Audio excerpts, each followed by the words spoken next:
देखो ये बड़ी कॉमन बात है और आप कहोगे सर ये तो हमें भी पता था तो तुम में से कितने लोग हैं जिन्होंने डाउनलोड कर लिया सही सिलेबस? तुम में से ऐसे कितने लोग हैं जिन्होंने डाउनलोड कर लिया सही सिलेबस? कितने लोग हैं जिन्होंने भाप लिया? और एक और बात, सिर्फ सही सिलेबस डाउनलोड करने से कुछ नहीं होता।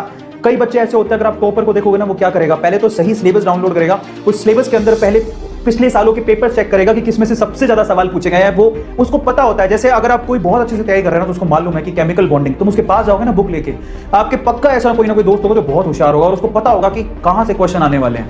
जैसे बच्चे होते हैं, मैंने भी देखे हैं, और इनफैक्ट एक वक्त पे मैं भी था। लोग उनके पास जाते हैं, बुक लेके जाते हैं, वो उनको कहते हैं कि भैया तुम बुक में निशान लगा दो कि कहां से क्वेश्चन आएंगे। उस बच्चे को सब पता होता है। पता कैसे पता होता है?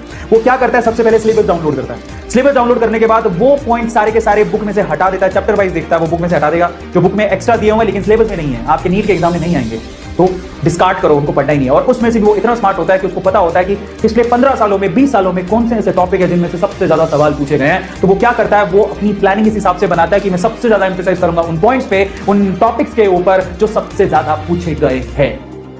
समझ में आ गया? तो ये ऐसा सिलेबस नहीं है। एग्जैक्टली सिलेबस डाउनलोड कर लो भाई। सिलेबस डाउनलोड करने के बाद आप एक एक चैप्टर को ध्यान से देखो। पिछले सालों के जो 15-20 सालों के पेपर के आपके पास बुक होनी चाहिए और आपको पता होना चाहिए, स्पेशली आपको पता है, इतने होशियार हो जाने चाहिए कि चैप्टर का नाम लेते ही आपको पता होना चाहिए कि उसमें से 5 मोस्ट इंपोर्टेंट टॉपिक्स कौन से हैं। मैं आपकी जगह होता तो मैं उसको बोलता 100% ऑर्डर ऑफ रिएक्शन पे क्वेश्चन आएगा। अभी ये ऑर्डर ऑफ रिएक्शन में क्वेश्चन 100% आता है। या फिर मैं बोलता फर्स्ट ऑर्डर रिएक्शन की इंटीग्रेशन की जो इक्वेशन है उसके ऊपर क्वेश्चन 100% आता है। ये टॉपिक है जो बच्चा जानता है ना, बेसिकली वो अच्छे से इस चीज को समझता है कि कहां से क्या चीज इंपॉर्टेंट है और ये सब कैसे आता है जब आप बहुत ज्यादा